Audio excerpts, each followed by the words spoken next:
Guys, this is Suman Suthar and I welcome you all on our YouTube channel Study Skill Success. NEET 2023 के लिए previous year question की जो series हम लेकर के आप लोगों के लिए आए हैं, उस सीरीज का 8th वीडियो आज आपके लिए हम लाए हैं। और हमारा जो ये 8th वीडियो है क्लास 12th के chapter biotechnology principle and processes में से रहेगा। So let's get started. आज के वीडियो का फर्स्ट क्वेश्चन है हमारा, match the organism with its use in biotechnology. Biotechnology में हम बहुत से ऑर्गेनिजम्स और टेक्निक्स को काम में लेते हुए ह्यूमन के वेलफेयर के लिए अलग अलग इनोवेशंस बनाते हैं। So this is basic biotechnology. तो ऑर्गेनिजम्स को मैच करना है। ऑप्शन नंबर ए है बैसिलस थ्रुनजेनेसिस। ठीक है, इसे काम में लिया गया था बीटी कॉटन बनाने के लिए। ठीक है, बीटी कॉटन में एक तरीके के टॉक्सिन्स होते हैं जो होते हैं बीटी टॉक्सिन्स। बीटी कॉटन क्या होती है? जो कॉटन का पौधा है, कपास का पौधा जिसे कहते हैं, उसके अंदर लेपिडोप्टेरा और डायोप्टेरा ग्रुप के जो कीड़े होते हैं वो उसको बहुत ज़्यादा नुकसान पहुंचाते हैं। इसे हिंदी में कहा जाता है सुंडी। ठीक है, जो हिंदी मीडियम के बच्चे कॉमन लैंग्वेज के अंदर इंडिया के अंदर, तो उस ग्रुप के कीड़ों से बचाने के लिए इस बीटी कॉटन के अंदर एक स्पेसिफिक प्रोटीन डाला गया। ठीक है, एक जीन डाला गया जिस जीन का नाम था क्राई जीन। ये क्राई प्रोटीन बनाता है। क्राई प्रोटीन को ही हम बीटी टॉक्सिन भी कहते हैं। इस प्रोटीन को खा करके जो लेपिडोप्टेरा और डायोप्टेरा ग्रुप के जो इंसेक्ट्स हैं वो इंसेक्ट्स क्या हो जाते हैं? मर जाते हैं। एक्चुअली उनकी सलाइवरी ग्लैंड के अंदर जाकर के इंसेक्ट उनको खत्म करने का काम कर देते हैं। ठीक है, तो इस तरीके से बीटी कॉटन को काम में लेते हुए ग्राई प्रोटीन को बीटी कॉटन के अंदर काम में लिया गया था। ए का जो ऑप्शन रहेगा वो रहेगा option number first. B option है थर्मस एक्वाटिकस। थर्मस एक्वाटिकस एक बैक्टीरिया है जो काफ़ी हाई टेम्परेचर पर 70 से लेकर के 80-90 डिग्री टेम्परेचर पे सर्वाइव कर सकता है। और इस बैक्टीरिया में मिलने वाले डीएनए पॉलीमरेज को आइसोलेट किया गया है। उस पॉलीमरेज को स्पेसिफिक नाम दिया गया है जिसको कहते हैं टैक पॉलीमरेज। टी थर्मस से, ए क्यू एक्वाटिकस से लिया गया। और इसी डीएनए पॉलीमरेज को काम में लेते हुए कैरी मुलिस ने एक अपरेटस बनाया, एक ठीक है एक टेक्निक डेवलप की जिसका नाम है PCR, polymerase chain reaction. Polymerase chain reaction में काफ़ी हाई टेम्परेचर होता है और उस हाई टेम्परेचर पर नॉर्मल पॉलीमरेज काम नहीं कर पाता। ठीक है, तो टैक पॉलीमरेज है वो 80 to 90 100 डिग्री सेंटीग्रेड को भी आराम से टॉलरेट कर सकता है। तो बी का जो ऑप्शन रहेगा दैट विल बी, ए के लिए ऑप्शन था फोर्थ। ठीक है, बैसिलस थ्रुनजेनेसिस के लिए क्राई प्रोटीन फोर्थ, बी के लिए डीएनए पॉलीमरेज यानी कि इसके लिए ऑप्शन नंबर रहेगा थर्ड, एग्रोबैक्टीरियम ट्यूबिफेसियंस। एग्रोबैक्टीरियम ट्यूबिफेसियंस के अंदर एक प्लाज्मिड मिलता है जिसको कहते हैं टीआई प्लाज्मिड। ठीक है, ट्यूमर इंड्यूसिंग प्लाज्मिड। और ये एक नेचुरल वेक्टर है क्योंकि एग्रोबैक्टीरियम ट्यूबिफेसियस बैक्टीरिया क्या करता है, कुछ जो डाइकोट प्लांट होते हैं उनकी जड़ों के अंदर जाकर के अपने प्लाज्मिड का एक छोटा सा पार्ट उनके अंदर ट्रांसफर कर देता है। ठीक है, तो एग्रोबैक्टीरियम ट्यूबिफेसियस जो है एक नेचुरली एक वेक्टर के तौर पे काम करता है। तो सी का हो जाएगा option number first. Salmonella typhimurium. Salmonella typhimurium वो बैक्टीरिया है जिससे प्लाज्मिड को निकाला गया था पहली बार, और इस निकाले गए प्लाज्मिड को आइसोलेट करके एक इकोलाई के अंदर ट्रांसफर किया गया था। और ये किया था हर्बर्ट बोयर और स्टैनले कोहेन ने। तो first rDNA recombinant DNA molecule जो बनाया गया था उसमें इसको यूज किया गया था, साल्मोनेला टाइफाइम्यूरियम को। तो डी के लिए ऑप्शन नंबर क्या हो जाएगा? सेकंड। ए के लिए है तो हम करेक्ट ऑप्शन देख लेते हैं। ए के लिए फोर्थ, बी के लिए थर्ड, सी के लिए फर्स्ट और डी के लिए क्या हो जाएगा? सेकंड। तो हमें ऑप्शन नंबर ए में ही मिल गया हमारा करेक्ट ऑप्शन। करेक्ट ऑप्शन क्या रहेगा? Option number A. Next question काफी इजी है। Specific palindromic sequence which is recognised by EcoR1। EcoR1 जो है एक तरीके का रेस्ट्रिक्शन एंडोन्यूक्लियस एंजाइम है जिसे बहुत ज्यादा काम में लिया जाता है। Palindromic sequence restriction endonuclease enzyme के लिए एक स्पेसिफिक सीक्वेंस होता है जिसको वो पहचानते हैं, जो कि क्या होता है? रिकॉग्निशन सीक्वेंस की। इसी रिकॉग्निशन सीक्वेंस को पहचान करके वो कट लगाने का, डीएनएज और आरएनए को कट करने का काम करते हैं। ये जो सीक्वेंस होते हैं ये पैलिंड्रोमिक होते हैं। पैलिंड्रोमिक का मतलब एक स्ट्रैंड को लेफ्ट टू राइट अगर हम पढ़ते हैं तो जो सीक्वेंस है वो का वो सीक्वेंस दूसरे स्ट्रैंड को राइट से लेफ्ट की तरफ पढ़ने पर सेम सीक्वेंस मिलेगा। ठीक है, तो इस तरीके के सीक्वेंस कहलाते हैं पैलिंड्रोमिक। इको हो गया, हैम हो गया, इन 2-3 के आपको पैलिंड्रोमिक सीक्वेंसेस याद रखने। EcoR1 का सीक्वेंस होता है GGAACC। ठीक है, तो ऑप्शन नंबर फर्स्ट में ही हमको ये मिल रहा है। इसमें ये भी ध्यान रखेंगे कि 5 से 3 प्राइम कौन सा है और 3 से 5 प्राइम कौन सा है। यहाँ पर 5 to 3 प्राइम में होता है GGAACC। ठीक है, तो ऑप्शन नंबर ए जो है वो करेक्ट ऑप्शन होगा हमारा। Next question, plasmid PBR322 has PST1 restriction enzyme site within gene AMPR. AMPR का मतलब होता है ampicillin resistant. If this enzyme is used for inserting a gene for beta galactosidase production and the recombinant plasmid is inserted in an E. coli strain, तो क्या होगा? Question ये कह रहा है कि जो PBR प्लाज्मिड होता है, PBR 322 प्लाज्मिड जो है उसके अंदर एक रेस्ट्रिक्शन एंडोन्यूक्लियस की साइट है, उस साइट का नाम क्या है? PBR322, ठीक है। अगर ये जो साइट है, ये जो इतना जीन होता है, ये जीन आपका होता है एम्फिसिलिन के लिए रेजिस्टेंस। इसी रेजिस्टेंट जीन के ऊपर ही किसकी साइट है? PST फर्स्ट, और वैसे यहाँ पर दो साइट होती है, PST first and PVU first, ठीक है। इधर इसका होता है एम्फिसिलिन रेजिस्टेंट जीन, ये होता है एम्फिसिलिन रेजिस्टेंट, इधर होता है इसका टेट्रासाइक्लिन रेजिस्टेंट जीन। इसके अंदर भी दो एंजाइम्स होते हैं, बैम और सेल, बैम H1 और सेल। क्वेश्चन ये कह रहा है कि अगर इस एंजाइम के अंदर बीटा गैलेक्टोसाइडेज का जीन जो है इस एंजाइम की जगह पर क्या किया जाए? इंसर्ट, यानी कि इसको यहाँ से कट लगा करके यहाँ पर बीटा गैलेक्टोसाइडेज का जीन जो है वो ट्रांसफर कर दिया जाए, तो क्या होगा?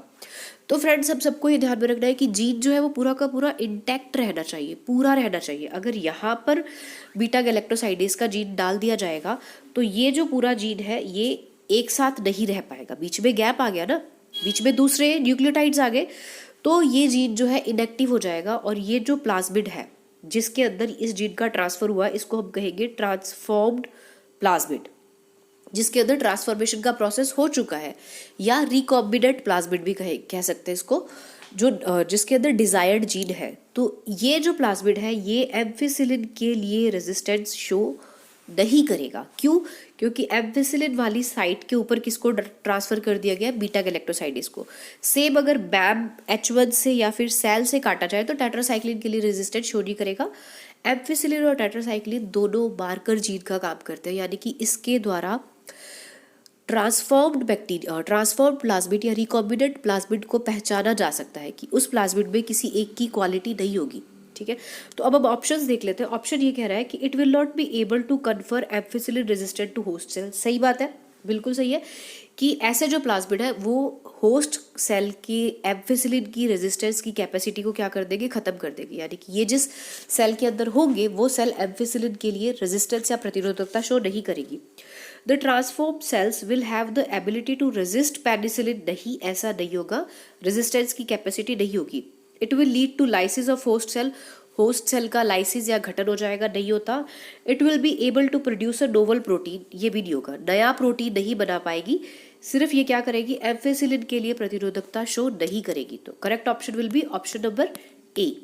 Next question, a specific recognition sequence identified by endonucleases to make cut at specific position within the DNA is।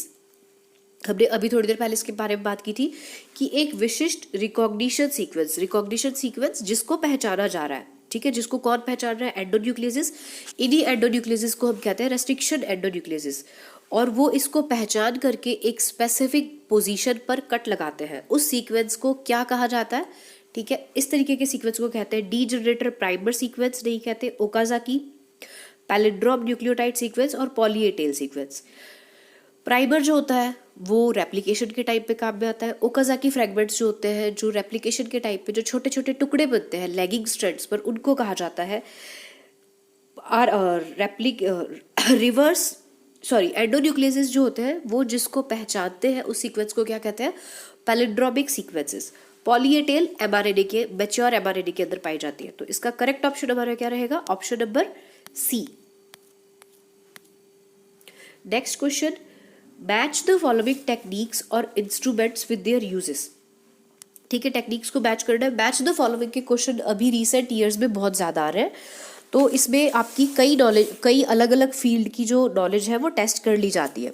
ठीक है, अगर हम बात करते हैं बायो रिएक्टर्स की, बायो रिएक्टर्स या बायो फर्मेंटर्स जो होते हैं उनको काम में लिया जाता है बल्क लेवल में। अगर किसी चीज़ का प्रोडक्शन करना है, बड़े लेवल पर प्रोडक्शन करना है, यानी कि इंडस्ट्रियल प्रोडक्शन के लिए। ठीक है, तो ए का ऑप्शन देख लेते हैं। ए का ऑप्शन हो जाएगा second option, production of large quantity of products, ज़्यादा क्वांटिटी में जो प्रोडक्ट्स बना रहे हो तब। इलेक्ट्रोफोरेसिस एक टेक्निक है जिसको काम में लिया जाता है डीएनए के सेपरेशन के लिए और प्रोटीन के सेपरेशन के लिए। प्रोटीन के सेपरेशन के लिए जिसे काम में लेते हैं उसे कहते हैं SDS इलेक्ट्रोफोरेसिस। खाली इलेक्ट्रोफोरेसिस आ रहा है तो वो होता है डीएनए के छोटे छोटे टुकड़ों को अलग अलग करने के लिए, सेपरेशन के लिए, ठीक है, जिसमें डीएनए को रन करवाया जाता है proper. PCR polymerase chain reaction, carry मुलिस ने ये टेक्निक डेवलप की थी और ये टेक्निक काम क्या करती है, ये अगर किसी भी डीएनए का कोई भी छोटा सा टुकड़ा है, ठीक है, उस टुकड़े की बहुत सारी कॉपीज बनानी है आपको, ठीक है, जैसे कि जो फॉरेंसिक साइंस होती है कि ब्लड मिल गया थोड़ा सा एक ड्रॉप या कोई छोटा सा हेयर का पार्ट मिल गया तो उसमें बहुत कम डीएनए निकलेगा। उस डीएनए को आगे बहुत ज़्यादा उसकी बहुत सारी कॉपीज बनाने के लिए, एम्पलीफाई करने के लिए किसको काम में लिया जाता है, पीसीआर को काम में लिया जाता है। एलिजा की फुल फॉर्म होती है एंजाइम लिंक्ड इम्यूनोसॉर्बेंट एसे, और बेसिकली ये एंटीजन एंटीबॉडी रिएक्शन के ऊपर बेस्ड टेस्ट है। आज के टाइम पे बहुत से जो डिजीज़ है HIV के लिए हो गया, बहुत से डिजीज़ के लिए जो टेस्ट है वो एलिजा के टेस्ट किए जाते हैं, ठीक है। तो इसका डी का ऑप्शन क्या हो जाएगा, ऑप्शन नंबर 3। तो करेक्ट ऑप्शन अब देख लेते हैं। ए के लिए ऑप्शन नंबर 2, बी के लिए ऑप्शन नंबर 1, सी के लिए ऑप्शन नंबर 4 और डी के लिए ऑप्शन नंबर 3। तो क्वेश्चन के हिसाब से करेक्ट ऑप्शन क्या रहेगा हमारा, ऑप्शन नंबर बी। अगर आपको नीट के रिगार्डिंग और भी वीडियोस चाहिए, ठीक है, और या आपको हमारी वीडियोस की अपडेट चाहिए, क्लासेस की PDF चाहिए, क्वेश्चंस की प्रैक्टिस के लिए PDF चाहिए, तो आप हमें हमारे टेलीग्राम चैनल पे ज्वाइन कर सकते हैं। यहाँ पे आपको ये सारा मटेरियल फ्री अवेलेबल हो जाएगा। Next question is choose the correct pair from the following, ठीक है, इनमें से कौन सा पेयर सही है। पॉलीमरेजेस की बात करते हैं अगर, पॉलीमरेजेस का काम होता है पॉलीमराइजेशन, यानी कि बहुलकीकरण करना। 2 तरीके के पॉलीमरेजेस होते हैं, DNA polymerase and RNA polymerases. DNA polymerases DNA बनाएंगे, दोनों के दोनों न्यूक्लियोटाइड्स का पॉलीमराइजेशन करते हैं, ठीक है। RNA पॉलीमरेज क्या करेंगे, RNA बनाएंगे। तो ऑप्शन इसके सामने क्या दे रखा है, ब्रेक्स द डीएनए को टुकड़ों में तोड़ने का काम नहीं करते हैं, जबकि डीएनए को और RNA को सिंथेसाइज करने का काम करते हैं पॉलीमरेजेस। तो ये ऑप्शन गलत हो गया। न्यूक्लियेजेस सेपरेट द 2 डीएनए स्ट्रैंड्स, ठीक है, 2 स्ट्रैंड्स को सेपरेट करने का काम न्यूक्लियेजेस नहीं करते। न्यूक्लियेजेस का काम होता है डीएनए को कंप्लीटली ब्रेक डाउन करना, 2 न्यूक्लियोटाइड्स के बीच में मिलने वाले फॉस्फोडाइएस्टर बॉन्ड को ब्रेक डाउन करने का काम ये करते हैं, यानी कि छोटे छोटे न्यूक्लियोटाइड्स को अलग अलग कर देते हैं। सभी न्यूक्लियोटाइड्स को सेपरेट करने का काम RNA न्यूक्लियेजेस और डीएनए न्यूक्लियेजेस। तो ये भी गलत हो गया। एक्सोन्यूक्लियेजेस, ठीक है, न्यूक्लियस के 2 टाइप हो सकते हैं, एक्सोन्यूक्लियस और एंडोन्यूक्लियस। एंडोन्यूक्लियस जो एक स्पेसिफिक साइट के ऊपर, यानी कि एक विशिष्ट सीक्वेंस को देख करके, स्पेसिफिक सीक्वेंस को देख करके वहां से कट लगाते हैं, और एक्सोन्यूक्लियस वो होते हैं जो कि या तो 5 प्राइम एंड से डीएनए को 1 बाय 1 कट करना शुरू कर देंगे, या फिर 3 प्राइम एंड से। एक्सो डीएनए के दोनों बाहर की साइड के जो किनारे हैं उन दोनों से उनको कट करते हैं, ठीक है। तो इसने ऑप्शन में यहाँ पर इसने क्या दे रखा है, makes the cut at specific position. Specific position पर एक्सोन्यूक्लियस नहीं करते हैं, कौन से कट लगाते हैं, एंडोन्यूक्लियस कट लगाते हैं। लास्ट ऑप्शन है डी, लाइगेजेस। लाइगेजेस जो होते हैं join the DNA the 2 DNA molecule. DNA के जो 2 टुकड़े होते हैं, 2 मॉलिक्यूल्स होते हैं, उनको जोड़ने का काम करते हैं, उनके बीच में एस्टर बॉन्ड जो होते हैं वो बनाने का काम करते हैं। तो ये है आपका करेक्ट ऑप्शन। 6 का करेक्ट ऑप्शन क्या हो जाएगा, option number D. Next question, a selectable marker. Selectable marker की हमने थोड़ी देर पहले बात की थी। एम्फिसिलिन रेजिस्टेंट जीन और टेट्रासाइक्लिन रेजिस्टेंट जीन, ये दोनों के दोनों क्या होते हैं, मार्कर्स होते हैं, ठीक है। सेलेक्टेबल मार्कर्स कहते किसे हैं, help in eliminating the non transport so that the transformant can be regenerated. Selectable markers में क्या कंडीशन होती है कि जो नॉन ट्रांसफॉर्मेट, यानी कि जिसके अंदर नॉर्मल प्लाज्मिड गया है, जैसे PBR 322 गया है लेकिन रिकॉम्बिनेंट PBR नहीं गया, उसको एलिमिनेट करना, यानी कि उसको हटाने का काम कर देते हैं, ताकि जो ट्रांसफॉर्मेंट है उसको क्या किया जा सके, काम में लिया जा सके। सही है ये बात, ठीक है। करेक्ट ऑप्शन है, सेलेक्टेबल मार्कर्स का काम यही होता है। जैसे कि आपके एम्फिसिलिन रेजिस्टेंट जीन और टेट्रासाइक्लिन रेजिस्टेंट जीन, जो सेल होगी जिसके अंदर अगर PVU, जैसे कि हमने पिछले अभी बात की थी कि अगर किसी जीन को यहाँ पर इंसर्ट कर दिया गया है जो कि एम्फिसिलिन के रेजिस्टेंस की साइट थी, तो वो प्लाज्मिड जिस भी सेल में होगा, जिस भी ई कोलाई में होगा, वो ई कोलाई एम्फिसिलिन के लिए रेजिस्टेंस शो नहीं करेगी, जबकि जो नॉन ट्रांसफॉर्म्ड है जिसमें रिकॉम्बिनेंट प्लाज्मिड नहीं, नॉर्मल पीबीआर है, वो एम्फिसिलिन और टेट्रासाइक्लिन दोनों के लिए रेजिस्टेंस शो करेगी। तो इस तरीके से उसको सेलेक्ट किया जा सकता है। ठीक है, बाकी के ऑप्शंस भी देख लेते हैं। वैसे तो करेक्ट ऑप्शन हमें यही मिल गया। Identify the gene for a desired trait in an alien organism. ठीक है, किसी और ऑर्गेनिज्म के अंदर जो भी वांछित लक्षण होता है, डिजायर्ड ट्रेट होता है, उसके जीन को आइडेंटिफाई करने का काम ये सेलेक्टेबल मार्कर का नहीं होता है। Select a suitable vector, vector को सेलेक्ट करने का काम भी मार्कर जीन का नहीं होता है, वो हमारा काम होता है। Mark a gene on a chromosome for isolation using restriction enzyme, gene को मार्क करने का काम नहीं करते हैं। ठीक है, तो सिलेक्टेबल मार्कर जो होता है ट्रांसफॉर्मेट और नॉन ट्रांसफॉर्मेट को अलग अलग करने का काम करता है। Correct option will be option number A.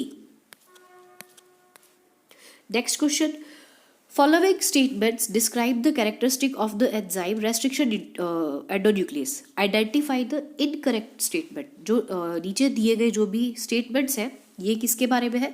Enzyme restriction endonuclease के बारे में है। इनकरेक्ट कौन सा है हमें वो बताना है। Enzyme binds DNA at specific sites and cut only one of the two strand. ये दोनों की दोनों लाइनें गलत है। ये कह रहा है कि एंजाइम जो है डीएनए को कि एक स्पेसिफिक साइट के ऊपर बाइंड करता है। ठीक है, ये तो ठीक है, लेकिन cut only one of the two strands, की ये जो डीएनए की दो स्ट्रैंड है उनमें से सिर्फ एक को कट करेगा, दूसरी को नहीं करेगा, ऐसा नहीं होता है। एंजाइम दोनों स्ट्रैंड्स को कट करता है। ठीक है, पर्टिकुलर साइट के ऊपर। तो इनकरेक्ट तो हमें पहले यहीं पे मिल गया। ऑप्शन नंबर ए जो है वो गलत स्टेटमेंट है। बाकी के स्टेटमेंट्स भी पढ़ लेते हैं। The enzyme cuts the sugar phosphate backbone at a specific side on each strand. Enzyme जो है शुगर और फॉस्फेट के बीच का जो बॉन्ड होता है जिसको हम कहते हैं फॉस्फोडाइएस्टर बॉन्ड, ठीक है, उसको कट करता है और दोनों स्ट्रैंड्स के ऊपर कट करता है। सही है ये। The enzyme recognise a specific palindrome nucleotide sequence in the DNA. इसकी बात हम इसी वीडियो में पहले भी कर चुके हैं कि एंजाइम जो होता है एक विशिष्ट पैलिंड्रोम सीक्वेंस को क्या करता है, पहचानता है, और वो सीक्वेंस को पहचान करके उसके साथ में बाइंड होकर के कट लगाने का क्या करता है, काम करता है। Enzyme cuts DNA molecule eight identified position with in the DNA. ये भी सही है कि एंजाइम जो होता है डीएनए जहाँ पे रिकॉग्निशन साइट है उसके अंदर भी कट लगा सकता है, उसके बाहर भी। लेकिन जो रेस्ट्रिक्शन एंडोन्यूक्लियस जो हम रिकॉम्बिनेंट डीएनए टेक्नोलॉजी में काम में लेते हैं वो होता है रेस्ट्रिक्शन एंडोन्यूक्लियस टाइप 2। ये रिकॉग्निशन साइट जो होती है जैसे कि GGAACC जो थी उसके साइट के अंदर ही क्या करता है, कट लगाने का काम करता है। तो करेक्ट ऑप्शन क्या रहेगा हमारा इसका, option number A. Next question, which of the following is commonly used as a vector for introducing a DNA fragment in human lymphocyte cells. Okay, इसके लिए हमें डिटेल डिस्क्रिप्शन की जरूरत रहेगी कि जो ह्यूमन लिम्फोसाइट्स होती है उसके अंदर किसको काम में लिया गया था एज अ वेक्टर। तो हम बात करते हैं, देखिए एक प्रोटीन होता है जिसको कहते हैं एडीए। ठीक है, एडीए प्रोटीन जो है वो क्या करता है, एडिनोसिन डी अमीनेज एंजाइम है, बेसिकली एडिनोसिन डी अमीनेज एंजाइम। इस एंजाइम की जो कमी है, ये एंजाइम क्या करता है, टी लिम्फोसाइट्स के मैच्योरेशन के लिए रिस्पॉन्सिबल है। इस एंजाइम की कमी से एक बीमारी हो जाती है जिसको कहा जाता है SCID, sewer combined immuno deficiency. ADA की कमी से, एडीए एंजाइम की कमी से SCID हो जाती है, इम्यूनो डेफिशिएंसी। बेसिकली क्या होता है, टी लिम्फोसाइट्स जो होती है वो प्रॉपरली मैच्योर नहीं हो पाती है, तो टी लिम्फोसाइट्स अपना काम नहीं कर पाएगी, तो उस पर्टिकुलर इंसान के अंदर इम्यून सिस्टम कैसे रहता है, लेस डेवलप्ड। इसके लिए पहली बार जीन थेरेपी इसी के लिए की गई थी 1990 के अंदर, जिसमें 4 साल की एक बच्ची जो है उसके ऊपर काम किया गया था। एडीए जो प्रोटीन है, एडीए जो एंजाइम है, इसका cDNA बनाया गया, कॉम्प्लीमेंट्री डीएनए जो mRNA से डीएनए बनाया जाता है, रिवर्स ट्रांसक्रिप्टेज एंजाइम को काम में लेते हैं, उसे कहते हैं cDNA। और इस cDNA को ट्रांसफर किया गया था किसके अंदर, पहले क्या किया गया, पेशेंट की लिम्फोसाइट सेल्स को बाहर निकाला जाता है उसके बोन मैरो से। लिम्फोसाइट की जो सेल्स होती है उसको बाहर निकालते हैं उसके बोन मैरो से। इन लिम्फोसाइट की सेल्स को कल्चर मीडिया के ऊपर ग्रो करवाया जाता है। फिर उसके अंदर ये जो cDNA है, ये cDNA जो क्या बनाता है, एडीए एंजाइम बनाता है। ठीक है, उस एडीए एंजाइम का जो cDNA है उसको क्या कर दिया जाता है, लिम्फोसाइट सेल्स के अंदर ट्रांसफर। अब ये जो लिम्फोसाइट सेल्स है इनके अंदर एडीए का जीन आ गया तो ये एडीए एंजाइम बना सकती है और इन्हीं लिम्फोसाइट्स को वापस से किस में ट्रांसफर कर दिया जाता है, ह्यूमन के अंदर। और वापस से ह्यूमन की बोन मैरो में ट्रांसफर करने के लिए जो वेक्टर काम में लिया गया था वो वेक्टर कौन सा था, रिट्रोवायरसेस। ठीक है, जनरली इस चीज को अगर पूरा प्रोसेस, इस प्रोसेस में से कहीं से भी क्वेश्चन आ सकता है।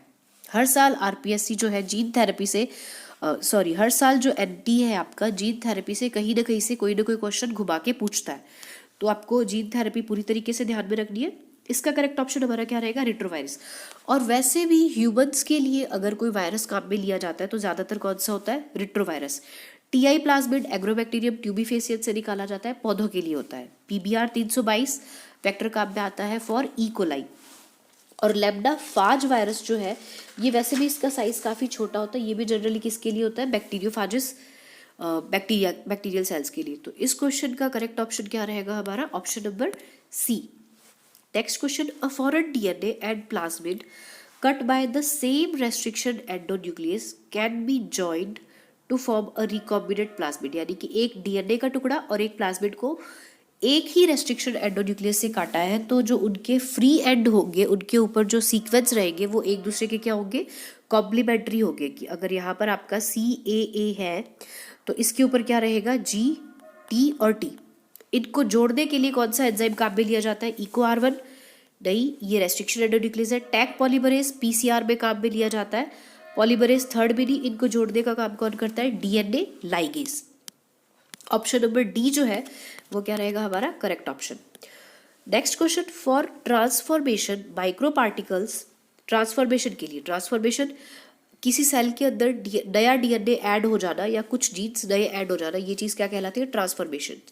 Micro particles coated with DNA, कि छोटे छोटे पार्टिकल्स होते हैं उनके ऊपर क्या कोट, किस चीज की कोटिंग रहती है, डीएनए की coating. To be bombarded with a gene gun are made up of, कि ये जो पार्टिकल या ये जो कण है जिन्हें जीन गन से फेंका जाता है, बॉम्बार्डमेंट की जाती है यानी कि बरसाया जाता है, वो किसके बने होते हैं।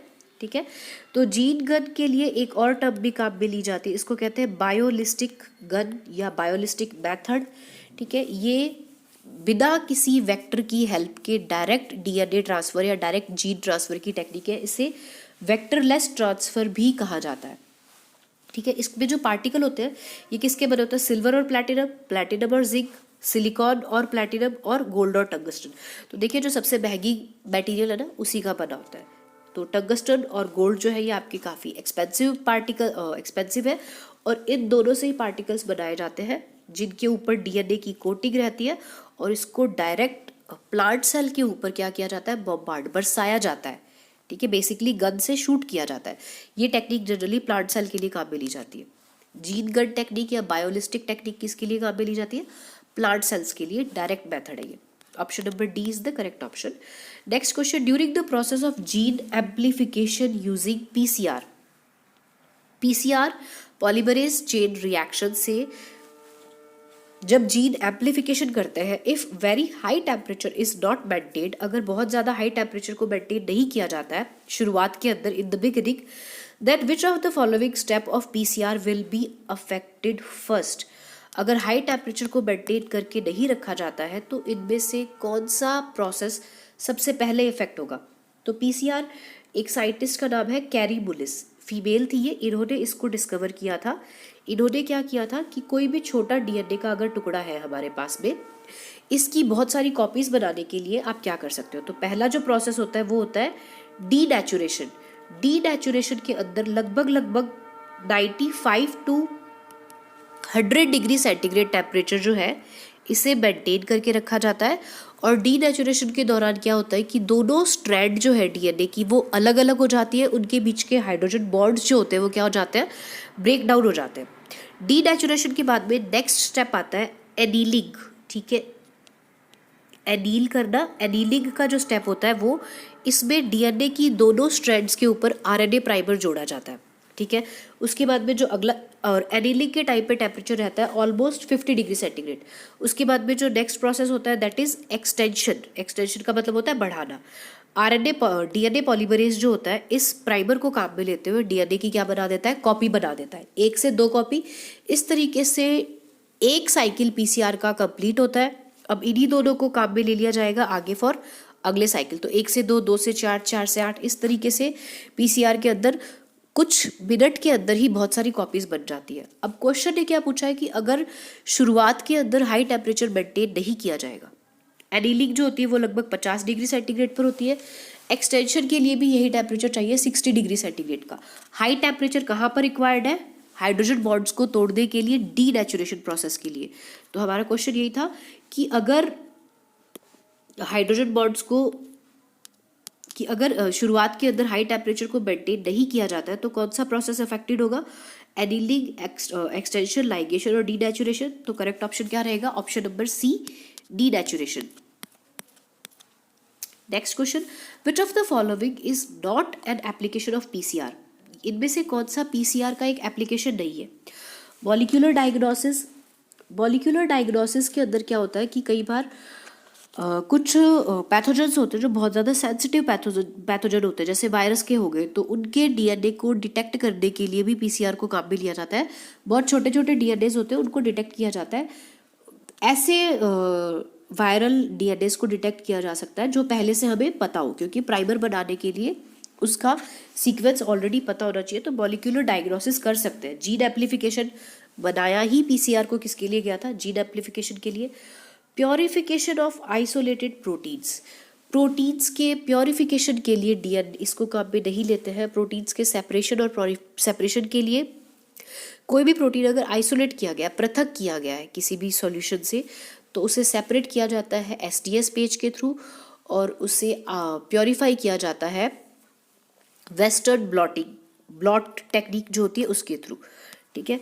और डिटेक्शन ऑफ जीन म्यूटेशन, हमें जीन का सीक्वेंस पता होता है और म्यूटेशन जो है उसको डिटेक्ट किया जा सकता है। इसके लिए स्पेसिफिक पीसीआर होते हैं जिनको कहा जाता है प्रूफ रीडिंग पीसीआर्स। प्रूफ रीडिंग पीसीआर्स को स्पेसिफिकली डिज़ाइन किया गया है म्यूटेशन उत्परिवर्तन को पहचानने के लिए।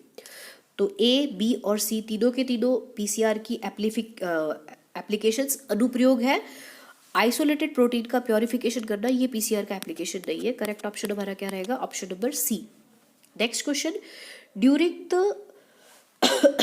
The purification process for recombinant DNA technology, addition of chilled ethanol precipitates out. ठीक है, हम जब डीएनए को आइसोलेट करते हैं तब आइसोलेट करने के टाइम पर लास्ट में जब डीएनए और आरएनए और थोड़ा सा सॉल्यूशन रह जाता है तब इथेनॉल को ऐड किया जाता है, और वो भी एकदम चिल्ड इथेनॉल। इथेनॉल का काम क्या होता है, ये किसको प्रेसिपिटेट, किस चीज़ की पीपीटी बनाता है। प्रेसिपिटेट होता है ना अवक्षेपण, जिसे हिंदी में कहा जाता है। आरएनए, डीएनए, हिस्टोन और पॉलीसैकेराइड्स। बेसिकली होता क्या है कि जब जैसे कोई भी टेस्ट ट्यूब है, इस टेस्ट ट्यूब के किनारे किनारे से वॉल के साथ साथ क्या किया जाता है, सॉल्यूशन के अंदर, इस सॉल्यूशन में प्रोटीन्स होते हैं, डीएनए होते हैं, आरएनए होता है और कुछ सॉल्वेंट होते हैं। तो इसमें क्या किया जाता है, इथेनॉल डाला जाता है और ऑलरेडी कई मोनोवेलेंट कैटायंस, एक वैलेंसी वाले कैटायन यहाँ पे प्रेजेंट होते हैं। तो इन दोनों का काम क्या होता है कि जो ये सॉल्वेंट, कोई भी सॉल्वेंट अगर प्रेजेंट है सरफेस के ऊपर किसी भी बायोमॉलिक्यूल की, डीएनए या आरएनए की, तो उस सॉल्वेंट को ये क्या कर देता है, हटा देता है। प्लस इथेनॉल जो है ये बाइंड करता है Na+ और फॉस्फेट 3 के साथ में, कि साल्ट से तो क्या लिया जाएगा Na+, और डीएनए में जो प्रेजेंट होता है PO3 जो होता है, फॉस्फेट ग्रुप जो होता है, उसके साथ में ये आयनिक बॉन्ड बना लेता है और सारा का सारा डीएनए एक जगह इकट्ठा हो जाता है इथेनॉल के आयनिक बॉन्ड के कारण। जो डीएनए इस पूरे के पूरे सॉल्यूशन में फैला हुआ था ना, अलग अलग जगह होमोजेनस सॉल्यूशन बना रहा था, समांगी विलयन सा, तो वो एक जगह नीचे आकर के पीपीटी के रूप में इकट्ठा हो जाता है, क्योंकि एथेनॉल उसके फॉस्फेट के साथ में क्या बना लेता है, आयनिक बॉन्ड बना लेता है। तो सारा का सारा डीएनए नीचे पीपीटी प्रेसिपिटेट के तौर पे, अवक्षेपण के तौर पे मिल जाता है। तो करेक्ट ऑप्शन क्या होगा, इथेनॉल ऐड किया जाता है किसको प्रेसिपिटेट करने के लिए, डीएनए को प्रेसिपिटेट करने के लिए। Next question, match the following columns and select the correct option. ठीक है, इसमें से कौन सा किसका है। बीटी कॉटन हमने थोड़ी देर पहले बात की थी। बीटी कॉटन में कौन से बैक्टीरिया को काम में लिया गया था, Bacillus thuringiensis, cry protein, BT toxin, cotton को लेपिडोप्टेरा, डायप्टेरा ग्रुप के जो कीड़े होते हैं उनसे बचाने के लिए। ठीक है, तो ऑप्शन ए का जो ऑप्शन है वो कौन सा रहेगा, option number 4। ADA, adenosine deaminase deficiency, हम इसी वीडियो में बात कर चुके हैं। इसके लिए किसको काम में लिया गया था, जीन थेरेपी को, रिट्रोवायरस को काम में लेते हुए जीन थेरेपी की गई थी। आरएनए आई की फुल फॉर्म होती है इंटरफेरेंस, इंटरफेयर करना होता है, तो इंटरफेरेंस जो है ये वही वाला इंटरफेरेंस है। आरएनए आई जो है यूकैरियोटिक सेल्स के अंदर है कि कई बार क्या होता है, कुछ एमआरएनएस जो होते हैं उनको अपना ट्रांसलेशन करने से रोकने के लिए सेल की एक डिफेंस मैकेनिज्म है आरएनए आई प्रोसेस जो है, ठीक है। ये किसी और वीडियो में हम इसकी पूरी बात कर लेंगे प्रॉपर। तो आरएनए आई जो है सेलुलर डिफेंस मैकेनिज्म है, कोशिका का डिफेंस मैकेनिज्म है किसी एमआरएनए को अपना प्रोसेस ट्रांसलेशन प्रोसेस कंप्लीट करने से रोकने के लिए। पीसीआर, पीसीआर के लिए हमने एप्लीकेशन में बात की थी, म्यूटेशन को डिटेक्ट करना या कोई अलग एबनॉर्मेलिटी है तो उसको डिटेक्ट करने में भी काम में आता है। तो detection of HIV infection, HIV के इन्फेक्शन को डिटेक्शन, ह्यूमन इम्यूनो वायरस जो होता है उसके इन्फेक्शन को डिटेक्ट करने के लिए भी आजकल पीसीआर का काम में लिया जाता है। तो ऑप्शन देख लेते हैं 4, 1, 2, 3, ऑप्शन नंबर डी जो है हमारा, ये हमारा क्या रहेगा, correct option. Next question, in gel electrophoresis, separated DNA fragments can be visualized with the help of। Gel electrophoresis के अंदर सेपरेटेड जिन डीएनए फ्रैगमेंट्स को अलग अलग किया जाता है जेल के ऊपर, जिनको रन करवा करके इनको विजुअलाइज करने के लिए, देखने के लिए क्या किया जाता है, ठीक है। इथिडियम ब्रोमाइड इसको कहा जाता है, ईटीबीआर भी कहते हैं इसको, ईटीबीआर। इन यूवी रेडिएशन, एसिटोकार्बिन इन यूवी, इथिडियम ब्रोमाइड इन इंफ्रारेड और एसिटोकार्बिन इन ब्राइट लाइट। तो देखिए जो एसिटोकार्बिन है ये हमेशा क्रोमोसोम को स्टेन करने के लिए काम में आता है, गुणसूत्रों को स्टेन करने के लिए। माइटोसिस के दौरान प्रोफेज, मेटाफेज, एनाफेज, टीलोफेज जो होता है इसमें उनको स्टेन करने के लिए काम में आता है। ईटीबीआर जो है, इथिडियम ब्रोमाइड जो है, ये काम में आता है डीएनए को जेल के ऊपर स्टेन करने के लिए। लेकिन इसको देखने के लिए जो प्रॉपर लाइट चाहिए वो लाइट कौन सी होती है, यूवी लाइट।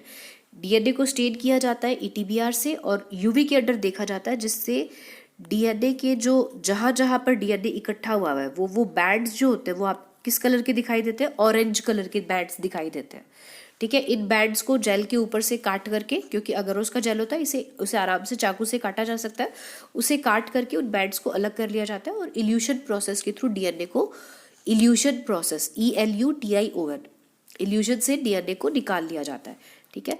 तो करेक्ट ऑप्शन हमारा क्या रहेगा, option number A. Next question, given below are the 4 statements pertaining the separation of DNA fragments using gel electrophoresis, identify the incorrect statement। नीचे जो दिए गए 4 स्टेटमेंट्स हैं ये जेल इलेक्ट्रोफोरेसिस टेक्निक को काम में लेते हुए डीएनए का जो सेपरेशन होता है उसके रिगार्डिंग 4 स्टेटमेंट है। इनमें से गलत कथन को पहचानना है, इनकरेक्ट स्टेटमेंट, ठीक है। तो हम बात करते हैं कि जैसे इस तरीके का एक जेल बनाया जाता है, ठीक है, डीएनए इलेक्ट्रोफोरेसिस के अंदर। यहाँ पर छोटे छोटे से वेल्स बना दिए जाते हैं। वेल्स का मतलब वैसे तो कुआं होता है लेकिन इनका साइज लगभग 1 मिलीमीटर गहरा होता है, ठीक है। एक तरफ इन वेल्स के अंदर डीएनए का जो भी सॉल्यूशन है, जिसके अंदर डीएनए जो होता है वो प्रेजेंट होता है, वो रहता है, इधर रहता है कैथोड और इधर क्या रहता है, एनोड। डीएनए जो होता है वो खुद क्या होता है, नेगेटिवली चार्ज होता है, तो ये पॉजिटिवली चार्ज कैथोड की तरफ क्या करता है, रन करता है। तो जो डीएनए का साइज जितना छोटा होगा वो उतना ही आगे तक रन करेगा, जिसका साइज जितना बड़ा होगा वो उतना ही क्या रहेगा, पीछे रन करेगा obviously.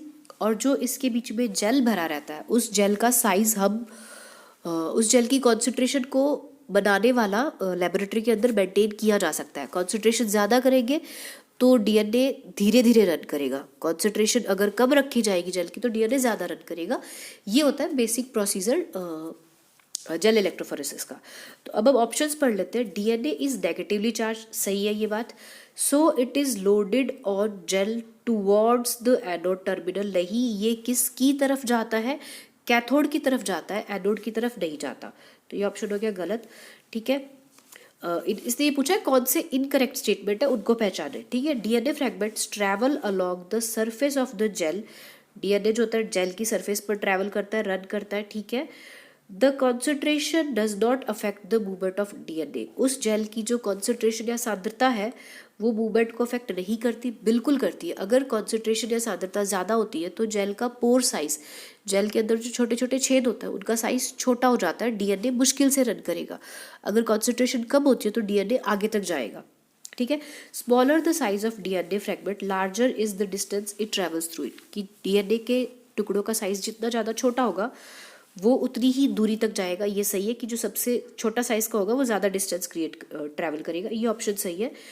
Pure DNA can be visualise directly by exposing to UV. Pure DNA को डायरेक्टली यूवी के सामने रख के देखा जा सकता है, नहीं UV plus EtBr, ethidium bromide dye सभी चाहिए। अब इसमें से गलत कौन कौन सा है? फर्स्ट, सेकंड और फोर्थ गलत है, तो ऑप्शन नंबर डी जो है वो हमारा सही हो जाएगा कि फर्स्ट, सेकंड और फोर्थ गलत है, सिर्फ थर्ड स्टेटमेंट जो है वो क्या है, करेक्ट है। विच of the following is not component of downstream processing. Bio reactors के अंदर जब भी कोई चीज़ बनाई जाती है, बनने के बाद में जो प्रोडक्ट होता है उसको प्योरिफिकेशन करना, उसका सेपरेशन करना, ये चीज़ें किस में आती है? यानी कि उस प्रोडक्ट को मार्केट के अंदर लाने लायक बनाना, ये चीज़ क्या कहलाती है? Downstream processing. उसमें उसका सेपरेशन होता है, पृथक्करण, प्योरिफिकेशन होता है, उसको प्योर फॉर्म के अंदर लेकर के आना। कि जैसे कोलाई बैक्टीरिया को काम में लेते हुए इंसुलिन प्रोटीन तो बना लिया, लेकिन उस बने हुए कोलाई के अंदर इंसुलिन बन रहा है, उस इंसुलिन को सेपरेट करना, उसको प्योरीफाई फॉर्म में लेकर के आना। प्रिजर्वेशन, क्योंकि बायोरिएक्टर्स जो होते हैं उनको काम में लिया जाता है इंडस्ट्रियल प्रोसेस के अंदर, औद्योगों में, तो उस चीज़ को ये तो है नहीं कि बनते ही तुम्हें 4 दिन के अंदर अंदर जो भी कस्टमर है उसके पास में पहुंच जाएगा।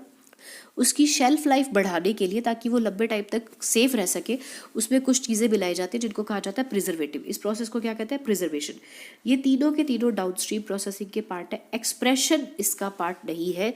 जीन का खुद को एक्सप्रेस करना, यानी कि जीन का खुद का mRNA बनाना और खुद का प्रोटीन बनाना, ये काम पहले ही हो जाता है, डाउनस्ट्रीम प्रोसेसिंग में नहीं होता। ठीक है, तो जो डाउनस्ट्रीम प्रोसेसिंग का पार्ट नहीं है वो क्या होगा? Option number D. Next question, PCR and restriction fragment length polymorphism, जिसको RFLP भी कहा जाता है, ये किसके मेथड्स है? तो ये डायरेक्ट एनसीईआरटी की लाइन का क्वेश्चन है कि जो जेनेटिक फिंगरप्रिंटिंग होती है उसके लिए, एंजाइम्स की स्टडी के लिए, जेनेटिक ट्रांसफॉर्मेशन के लिए, डीएनए सीक्वेंसिंग और genetic fingerprinting. Genetic fingerprinting human genome project की सी डायरेक्ट लाइन है कि उसके लिए जो टेक्निक्स काम में ली गई थी उसमें से एक थी पीसीआर, ठीक है, और दूसरी क्या था? RFLP। RFLP बेसिक टेक्निक है डीएनए फिंगरप्रिंटिंग की। इसको काम में लिया, हमें पता है कि सभी ह्यूमंस का डीएनए 99.98% तक क्या होता है? एक जैसा। जो 0.1 से 0.2% वेरिएशंस हैं वो ह्यूमंस में स्पेसिफिक सीक्वेंसेस के कारण होती है, कि जैसे VNTR हो गए, ठीक है, variable number of tandem repeats. ये रिपीट्स अगर किसी इंसान के अंदर 10 बार इनका रिपीटेशन हो रहा है तो उसके जो भी प्रोजेनी होगी, उसके जो भी आगे डॉटर या सन होगा, उसमें भी ये कितनी बार रिपीट होगा? 10 बार। तो ये रिपीट्स जो होते हैं ये सब में एक जैसे होते हैं। तो RFLP में इसी तरीके से कुछ स्पेसिफिक फ्रैगमेंट्स को चेक किया जाता है जो कि पेरेंट में और उनके बच्चों में, और जो सगे भाई बहन होते हैं सिबलिंग्स में क्या होता है? एक जैसे।